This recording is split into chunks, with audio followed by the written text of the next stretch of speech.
Reconnu comme l'un des marchés les plus puissants du secteur immobilier asiatique, le secteur immobilier philippin est porté par une croissance économique saine, alimentée par un afflux important d'investissements directs étrangers.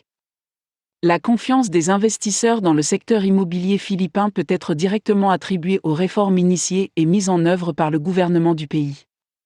En outre, les Philippines ont été en mesure d'atteindre un taux de PIB élevé malgré la récession mondiale et l'une des raisons en est une industrie de la construction active et un montant élevé de transfert de fonds des travailleurs émigrés.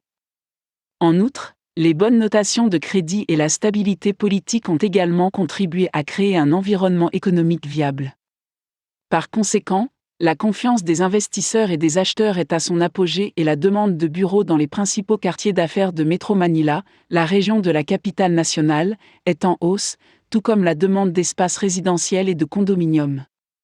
La majorité des acheteurs du secteur immobilier philippin reconnaissent également que l'investissement dans l'immobilier est un excellent moyen de se constituer un patrimoine et une richesse et qu'un œil attentif pour choisir le bon emplacement des propriétés dans lesquelles investir détermine la viabilité d'un tel investissement. Pour de bonnes opportunités d'investissement dans l'immobilier à Manille, les quartiers d'affaires suivants sont considérés par beaucoup comme un bon choix. Makati CBD.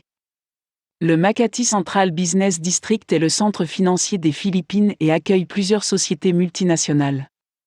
En tant que plus ancien quartier d'affaires du pays, Makati CBD accueille le pourcentage le plus élevé d'entreprises cherchant à disposer d'un espace de bureau dans ce lieu prestigieux.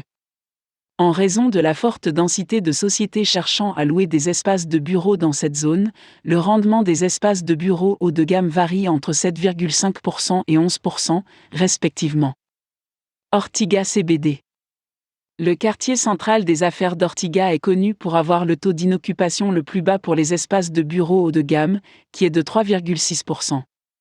Comparé à Makati, Ortiga offre un meilleur taux qui peut être de 30 à 35% inférieur. Il en va de même pour les espaces résidentiels qui sont disponibles dans la région. Étant donné qu'Ortiga se trouve au milieu de Metro Manila, il a l'avantage supplémentaire d'être plus accessible aux employés des sociétés qui ont des bureaux dans la région. Les installations disponibles à cet endroit sont les mêmes que celles que l'on peut trouver à Makati, ce qui en fait une option plus viable pour ceux qui recherchent un lieu d'affaires de premier ordre. Fort Bonifacio. Également connu sous le nom de Global City, Fort Bonifacio affiche actuellement le taux le plus élevé en termes de prix et de rendement pour les bureaux et les logements, et plus particulièrement pour les appartements en copropriété, avec des rendements de 6 à 8%. Cette zone connaît un niveau d'activité immobilière de plus en plus élevé, ce qui indique que les investisseurs et les acheteurs sont prêts à s'installer dans la zone malgré les coûts plus élevés. Entertainment City. Entertainment City Manila, officiellement connu sous le nom de Pagor Bagong Neon Filipino, est un développement en cours sur une bande de 8 km² dans la zone de récupération de la baie de Manille. Outre les grandes entreprises qui se sont associées au gouvernement pour développer la zone, divers investisseurs et promoteurs se sont lancés dans l'immobilier dans et autour d'Entertainment City.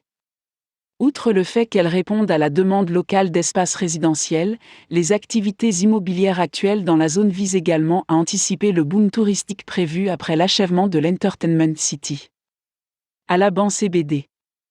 Alaban, dans la ville de Muntinlupa, est connu comme l'un des principaux quartiers d'affaires et financiers de Metro Manila.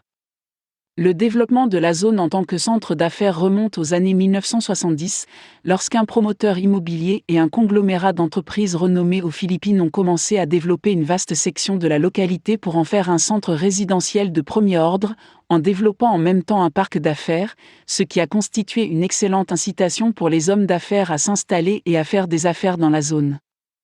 D'autres promoteurs ont depuis lors pris conscience du potentiel d'Alaban en tant qu'endroit idéal pour investir dans les industries de pointe. À ce jour, des acteurs majeurs de l'industrie BPO, de l'immobilier, de l'industrie manufacturière, ainsi que de nombreux autres secteurs, ont des intérêts commerciaux dans la localité.